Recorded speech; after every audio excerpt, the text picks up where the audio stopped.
Hello, my colleagues. How are you? I'm so happy to see you. So here we are doing week 6 of Mastering Astral Projection.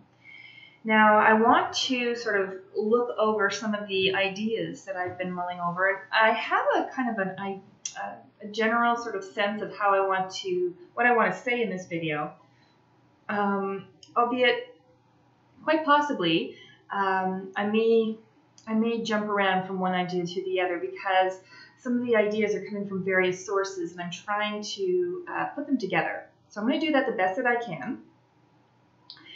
And I think part of why that's happening is because I'm taking concepts from different sources, concepts from different bodies of knowledge, and I'm consolidating them. So that they can make sense to me, and I'm seeing parallels between controlled remote viewing and mastering astral projection. Controlled remote viewing is a legal sort of term that refers to a technique that was used by the U.S. military, and it's well documented, so you can look that up. But also, astral projection is a separate entity that I've been talking about on my channel, just through going through this book called Mastering Astral Projection, and I have another couple of sources as well. But I'm finding that there are some parallels between the two bodies of knowledge. Granted, our mind, our thoughts, our cognition can do a whole lot of different things. And I'm not a doctor of psychology. I don't have the wealth of knowledge. So I'm mulling my way through the best that I can with what I have. So please leave your comments below if you have any information or reference material that can, add to what I'm talking about here. Because we're all here to learn, which is why I call you, my viewers, you are my colleagues, and I really appreciate having you here whenever you come to take some time to stop by and spend some time just with me mulling over some ideas. So here we go. I'm into week 6, which is kind of like chapter 6 of Mastering Astral Projection. So the book itself is divided into sections called weeks. You can actually go through the weeks day by day, and then there will be a little more than 90 days actually, but it's a 90-day program. It's divided into what's called a 90-day program. And so, but it's really, they even say in the very beginning to make sure that you're going at your own pace. And because this is really so consuming, I find, in time and energy, and just in the attention, and the learning curve is quite steep. So for me, it's taking a lot longer than just a week to do now, the more advanced weeks that I'm doing. It's a lot more than 7 days. So I kind of refer to them as chapters as opposed to weeks. So here we are, week 6, chapter 6.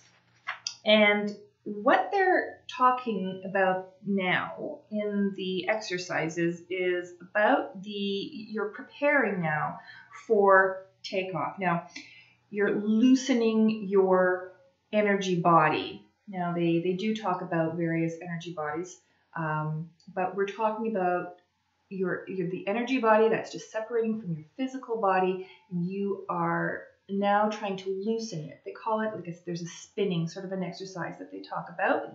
You add on to that technique each day. And it's to visualize the energy body separating from your physical body. Interestingly, you're not going to stop breathing. You're not going to go flatline. You actually do still have your body, physical functions are still working. So that is one thing that I've been kind of looking at is, are you simply imagining these things, or is it really happening? Is there a kind of a separation that's happening? It's an ongoing question. When you're reading the literature, it says that you're actually physically removing your energy body from the physical self.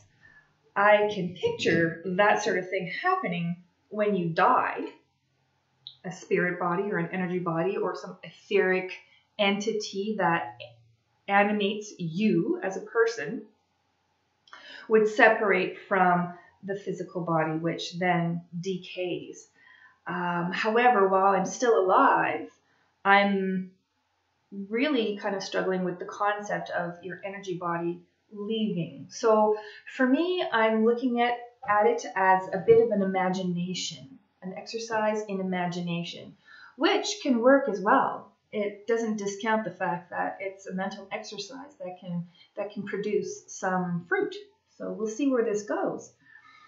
In the week 6, there's to walk through the out-of-body experience. There's a brow center trigger and a subtle body loosening exercises that go on every single day for the 7 days of this chapter. What else can I tell you about this? They go on to talk about how there's a related fear that is natural gut reaction. So I'll just say here what's going on page 187. It talks about the OBE exit-related fear is a natural gut reaction. It frequently causes would-be projectors to abort the exits. Terminating an OBE exit due to fear can traumatize you. It can psychologically condition you against having future OBEs. This can significantly increase the difficulties during further projection attempts. So I've experienced that. At some point, I think in last week's chapter, it was talking about how you can either have intense elation when you are separating your energy body from your physical body, or you can have intense fear when you're separating the energy body from the physical body. And both of those reactions can hinder your experience, because whether you're freaking out because you're happy or freaking out because you're afraid, you have this holy shite experience that shocks you so much that you then snap back into your physical body. That has happened to me a number of times, more so since I've started this program, and it shakes me awake. I've only had that experience, though, in my sleeping hours. So it's an unintentional exercise that I'm going through while I'm not aware and not trying to go through a meditation. My meditations are actually done not in my bed anymore, I was trying out different things in the beginning and trying to do it in my bed, and also trying to do it with my head at the foot of my bed, so that it would be a little different from the sleeping position, because my bed is the most comfortable place. But I have to do it like outside of my room altogether now, because of experiences like this, where if I'm not intentionally meditating, I have these really, really unpleasant, scary experiences of shaking myself awake, which is called sleep paralysis or waking paralysis. So that's something that I'm working through, is to try and separate the whole. I want my sleep time to be my sleep time. I want to protect that time, because that's where I need to regenerate. Oddly enough, though, I have to say, since I have been starting to go through the exercises of this book, there's a couple of things that have happened to me that I've been experiencing that are very positive and have not happened prior to for years. Basically, the first thing is that I've always had trouble sleeping, notorious for waking up. Like, I would fall asleep around 9 o'clock at night, just couldn't get on with another minute of the day, go to sleep, and then I'd be up around anywhere between 12 and 5 o'clock in the morning, and I would lose 1 hour or 4 or 5 hours of sleep, causing me to be quite tired when I have to get up shortly around 6 o'clock in the morning. And then you might say, well, go to bed earlier at night or go to bed later at night so that you sleep the night through or something like that. I've tried all those things. So that was the best compromise that I could get. Since I've been starting this book, although I have some weird bumps and bruises with this sleep paralysis recently, I really have to say that I sleep well at night now. And that's been going on for months, solidly. I wake up feeling rested. I wake up just before the alarm wakes me up. And that is tremendous. It has a huge effect on my day to be able to wake up and feeling rested and regenerated, which is what sleep is for, but I hadn't experienced that in years. So it may be because I'm a lot more diligent about meditating in the daytime. So maybe I could recommend that to you to try that out. And it may be in particular this intensive program as well. I'm not sure. I'm just sharing my experience with you. So that is one thing that happened, is sleeping better at night. Let's hope it goes on. The second thing that I've experienced in the last couple of weeks, especially since doing this program, is something that's a lot more psychosocial, almost psychospiritual in nature. It's that in picturing myself being removed from my physical body, as these exercises tell me to do, just imagining that, it's like I have a removed from self experience of looking at life as a short time where I'm a player and I learn things and then I'm done and then I will go on afterwards. It sounds very philosophical and spiritual, but it's become more real, where even my daily reactions to the things that people say, to life experiences, the worries that I normally have, I just have a different perspective on things. I reflected on some of these things actually on my video that talked about my 48th birthday. But I've been getting those pearls of wisdom, just looking at life as something that is very temporary and fragile, and that there's something bigger and there's something elsewhere that we've yet to kind of tap into and to discover. So I don't know if I can be any more specific than that, but it's an interesting thing that's quite real, and I'm noticing that perhaps I'm not explaining it as well as I'd like to, but I'm not just contained in my body anymore. Sometimes I feel like I can go out of it, at least mentally, if not any other way. Does that make sense to you? Okay, let's just go with that and move on. Exercises for week 6. Week 6, they do kind of recommend that you have your first out-of-body experiences be short. And they're saying 10 to 30 seconds and no more. And that will give you the best success. Because if you tend to make it too long, you have less control over going out and coming back in. What do you want, Pooch? You're interrupting me. Huh? Okay. So then they talk about having, a lot of it I find is repetition from different things previous. And I don't know if I really want to kind of go into all of the details per se, because if you're really interested in the details, I trust that you'll probably purchase the book itself. But they talk about having a room that feels safe, and also when you wake up, to make sure that you're writing down keywords to remember.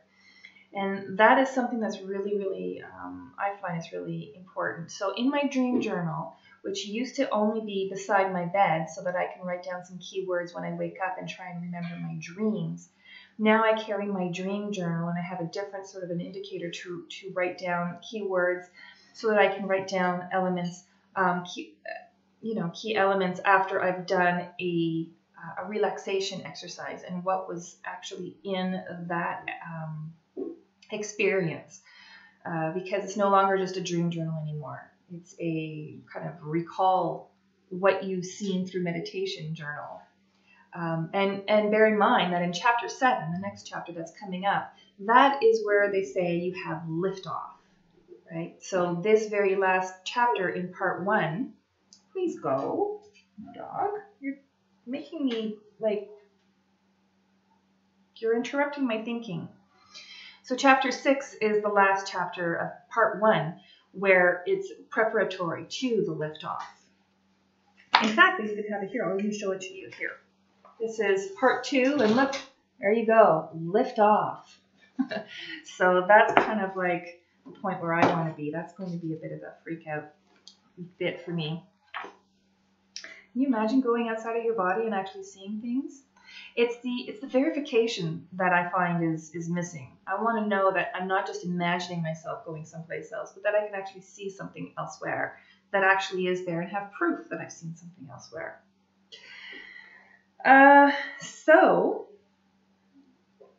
So yeah, they mentioned to have keywords. They mention also about your hands, when you're looking at your hands while you're doing your relaxation exercises, that they tend to dissolve. Now, this is sort of like another book written by the same author, Robert Bruce. And I'm just going to show you a picture that's here on page 15 about hands melting. You see how the fingers are melting? It looks like all the tips of the fingers have been sort of amputated, or like they're melted off like a wax candle. I've not experienced that. I tend to have, if I'm looking at my body, it's sort of like a fuzzy, dissolved, grainy, almost like a cloud with very ill-defined form. It's like more of a knowing that my hands are there, but I don't see that. That's quite delineated as an illustration. I've not seen that, so I guess there are probably some differences with a lot of different people in the way that you perceive things when you're in this state of relaxation. Let's see. Okay, so if you get to a point where you don't want to be in that relaxed state, you have to sort of make sure that you say the words, "take me home" or "take me back," and then you should snap back to where it is you want to be, back in your bed or in your relaxation chair, whatever. You can snap yourself back. You always have control over that. They're talking about brow center triggers, and that is part of like a mind taming technique where you are relaxing and they talk about, okay, your 2 physical eyes here, and you picture having a third eye here, and you are closing your eye, and now with your eyes closed, you are looking like underneath your eyelids up towards your third eye here. And that is an exercise that they're having you do as well. So it's using different muscles in your eyes that are not normally used. So they're walking you through that so that it's like an eye muscle warm-up to kind of get you into being able to see things that are outside of this physical reality. Then they're talking about your projectable double loosening. So your projectable double, just to kind of review that with you here. So now we're back into this book with Mastering Astral Projection, and it's on page 53. This is the illustration that they give us, where you have, I've written some things up here. So this would be your projectable double. And so you're picturing a silver cord tying yourself back to your physical self right here. So this is the you that, this is your projected double. And you want to loosen that from your physical self. So then those are the exercises that they're going through in this chapter, where you're going to be feeling some vibrations. I think the vibrations that I felt are not the vibrations that I thought I would be feeling. I thought vibrations were referring to the sensation like being in a vibrating chair, you know, or sitting on a washing machine, that sort of vibration. But that's kind of like a physical movement that I was not feeling. It was more like just like a buzz from within, if I can explain it. It's not something that's shaking me at all. It's just it's kind of like being asleep while being awake. And that's a very odd way to explain something because it seems contradictory, but the body is just so relaxed that it is almost feeling heavy and asleep. But I'm not quite in a dream state, but aware that my body has this buzz about it. So it's getting to be a little bit more difficult to explain the experience itself without sounding very bizarre as I'm hearing myself explain and recall these things. You know, it almost becomes normal to kind of have these sensations when you go from chapter to chapter, but actually seeing myself explain them to me on the screen, knowing that it's recording and knowing that it's going to be going out to a number of viewers is a little disconcerting. So I invite you as much as possible to please enter your comments down below if you've had any experience in astral projection or in meditation, or if you've had any of these experiences, even in a dream state or while you're sleeping, to sort of normalize the experience and share what you know, how you would describe these things. Anyway, this book is not it's not a book of delusions. It's a book that's been published that other people have read through. So I have the comfort in knowing that I'm not alone in describing these things. They also reassure you that while you're in this relaxation state, that no harm will come to you. So even though you may feel fearful that if you're feeling some kind of a buzz or a vibration or any kind of liftoff or any of the sensations at any time, you are not going to have any harm come to you, which probably is really important to know when you're in that state, because your reality, when you're thinking, this is a very odd experience, it's very bizarre, you could feel quite unsafe. Like if you're lifting off and you're, you know, not feeling the effects of gravity anymore, you're floating, you could feel very unsafe. So, what else can I say? Oh, they're talking about the sounds that you might hear. This is interesting. So they say some of the other things that you might experience during the exit are loud noises such as roaring sensations, the sound of buzzing, hissing, bells, footsteps, chainsaws knocking, and even voices and laughter. You may hear voices talking about you or even to you. Something about a sense of loud and urgency. These are OBE, audio hallucinations, and they can be incredibly real. Again, that hasn't happened to me while I was doing my meditation exercises. However, I have had dreams where it would seem like I was dreaming about people who were talking. So many people were talking and so loud that I have on more than one occasion woken up and my eardrums were hurting, like really hurting. And I woke up just feeling like, oh my God, like that, my thumping. It felt like my ears were pulsing. And I can give you an example of what it feels like. So picture this. You know when you go out to a club and you hear loud music for a couple of hours, and then you go to bed and wake up the next morning and your ears hurt because you've heard such loud music from big speakers the night before. It's like that. That's how I can describe the sensation of what I at times felt when I had woken up recently. And not just recently, it has happened in over the years, but I'm just paying more attention. And these experiences happen more frequently since I've been reading this book. So I just thought to share that with you because, you know, when it's in the book, that I want to give you some examples. Now, it also tells you to be a passive observer. One thing that I want to relay to you, just another sort of aside before I get to that.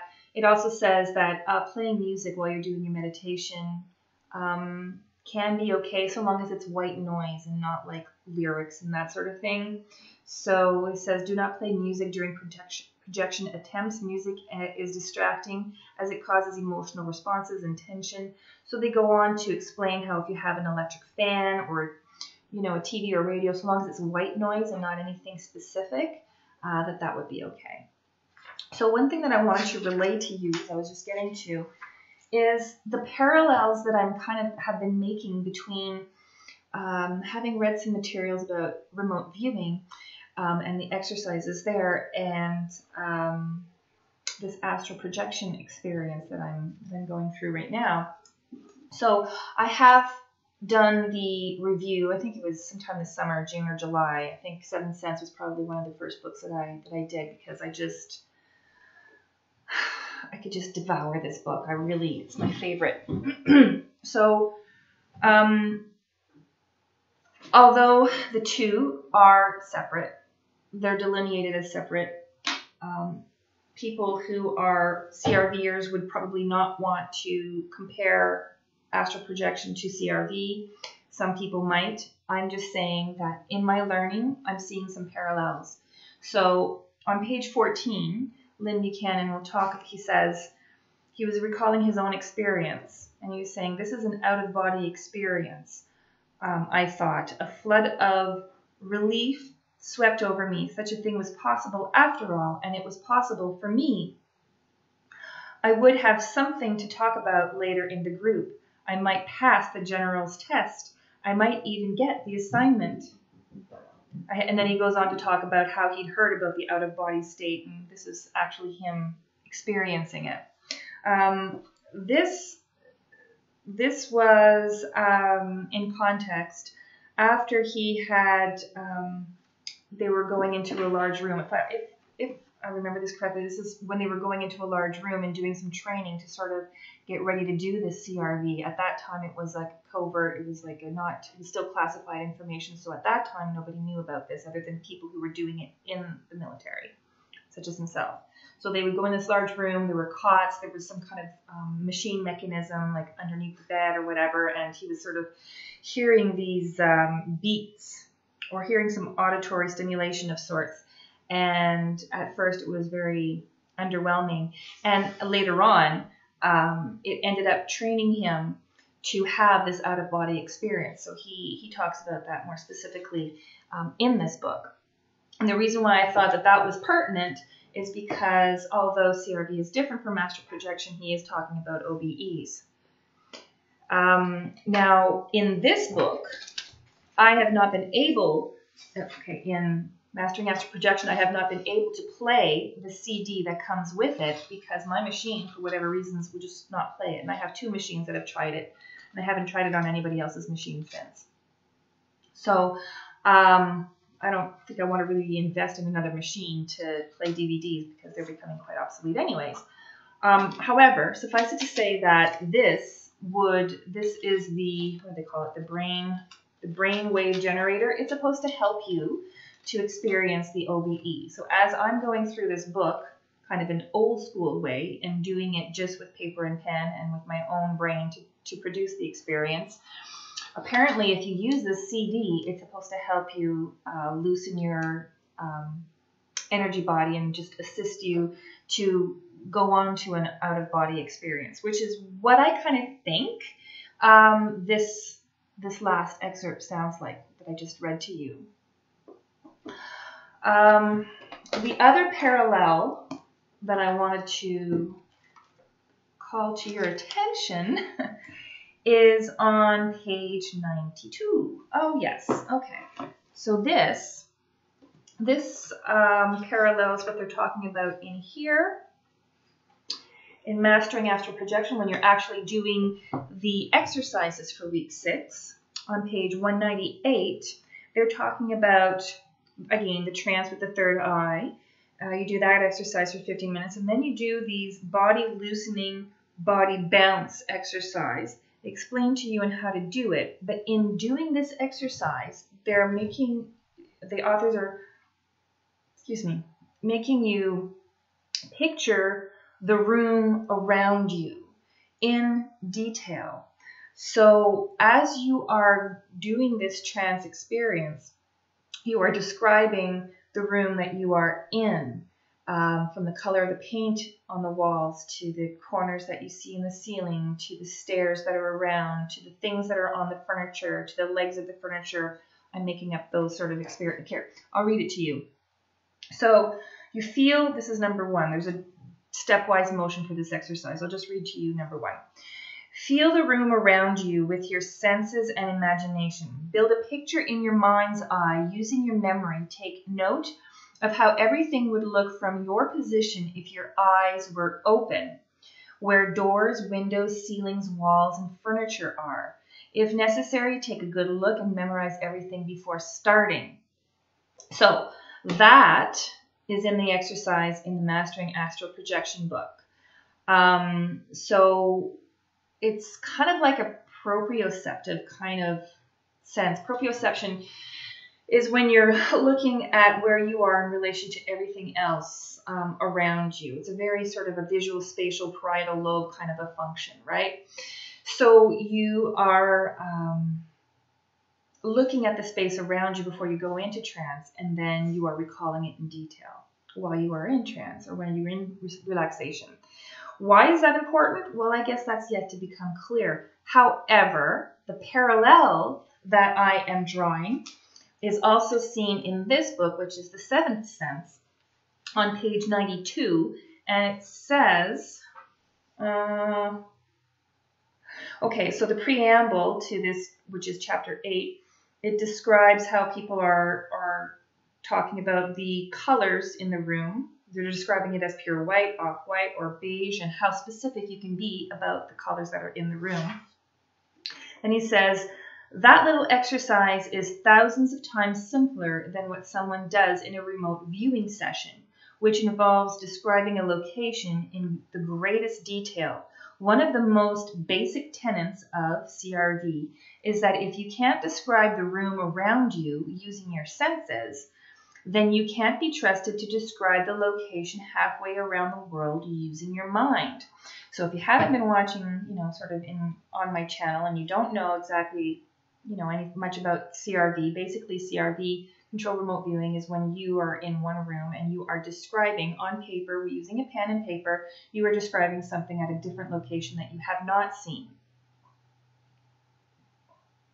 And yeah, it can happen. So people have been doing it, they're talking about it, and that's what we're talking about. So that's what CRD is controlled remote viewing. Control because there's its actual technique, a stepwise standardized approach to doing this, and remote viewing because you are viewing something remotely. You're not actually at that site to do it. And there are courses in this, controlled remote viewing. And one of the courses that I can recommend is, well, you can actually go to the source and go and contact Lyn Buchanan. Here's his name. And go to his website. Is it PSI? Anyways, look up his name and you'll see his site, and you can contact him to take a course. Or you can look at udemy.com, and there's I've been following Stacey Tallitsch, who is giving a number of courses that are controlled remote viewing. And he is a different generation of remote viewer than Lyn Buchanan would be. So the first person who started the technique of remote viewing would be Ingo Swann. The people he taught, I think in there would include Lyn Buchanan. And then they teach people, and then they teach people. So I think Stacey Tallitsch is like a fourth generation, a third or fourth generation. Anyways, lest I digress. Anyways, it's all available on the internet. If I've muddled up a few things about who's in which generation, they're all a bunch of really brilliant guys, and go to them and see about maybe taking some courses through them, because it's really pretty an eye-opening experience. No pun intended. Okay, so let's get on with life here. So again, to continue on page 92, Lyn Buchanan is saying, I've titled this book The Seventh Sense, not The Sixth Sense, because your psychic sense is not the sixth sense. It is the seventh sense. People attend CRV training hoping to develop their psychic sense, but perhaps the most surprising and life-changing side effect of taking CRV course is that it develops not one, but two brand new senses. So then he goes on to describe the sixth and the seventh sense, how they are different from each other, and how we normally grow up learning about our five senses, and then he's describing how he's defining the sixth and seventh sense. So a very interesting read, definitely recommend. And if you want to know more about senses, of course, you could refer to the video that I made about the psychic sense, everything you wanted to know and were afraid to ask, by Nancy DuTertre. That is a really excellent read as well. So she teaches that, I mean, to say that there's just a handful of senses is naive, because we have a plethora of senses that have yet to be defined, and she does a pretty good job of really looking at and defining the senses. So there's a bit of an aside, but I couldn't just talk about chapter 6 without making some parallels, letting you, sharing some of the parallels that I've been making, because the more you know about different schools of thought, the more you can see how they cross over. There are some congruencies where they intersect, and I think I've pulled out a few references to show that when you are imagining being elsewhere, that there is some useful skill. That there's, it can really, really bring something useful to us as people. Of course, one of the useful things that he's bringing, I mean, this was being done in the military, so there were a lot of military uses to using this seventh sense, the sixth and seventh sense. For astral travel, or actually astral projection, in this book, they're not really putting it to purpose. They are purely talking about it as a technique that you are developing from one week to the next. I haven't yet seen how it would describe how you would use this or why it would be useful. It's just purely about developing the skill of separating your energy body from your physical body. I sound so like business sense. I'm all like, I'm trying to remember things, and the other thing is that I can't really kind of take the approach of sounding all fluffy and jokey when I'm going through this material, because it's quite easy when you're talking about this stuff to come across as not entirely congruent, a little flaky. So you really do have to kind of come on with a lot of reference material supporting what I'm saying, and also have that sort of aplomb in my voice that, sound a little bit more stable, because the content is this is a little out there. This stuff is a little out there. Now, what else can I tell you? Well, I don't think I'm really going to go into the exercises themselves, because, it would really help if you did buy the book. I think the video is kind of long enough, but they do talk about the breathing techniques and how you are doing like visualizing yourself spinning away from your body to go out. So I think narrating page by page what is actually in the book would not really give you everything that you need to know in order to complete the exercises. I think it's fair to say that you'd best to, you know, if you're interested in doing the book, you know, go ahead and buy it. It's definitely a good read. I look forward to doing chapter 7. And I have upcoming is a live chat with another colleague of mine who has her own channel. Her name is Kate, and she calls her channel Escape from the Eight of Swords. So that is upcoming, and I really I wonder what that's going to be like. So yeah, I think we're going to be discussing a little bit more of the techniques and the exercises there. And anyway, I hope you do find this talk, this presentation of Chapter 6 useful. Let me know what your comments are. If you have any questions, if you'd like to participate with me in doing this book in some way, even if you're starting on Chapter 1 and I'm more advanced in the book, you know, we can probably work something out and talk about your experiences as well. You know, with the internet, there's the sky's the limit, right? There's lots of room for communication. I'll certainly try and do my best to answer any questions that you have. So please leave your comments down below. I look forward to hearing from you, and thanks. Have a great week.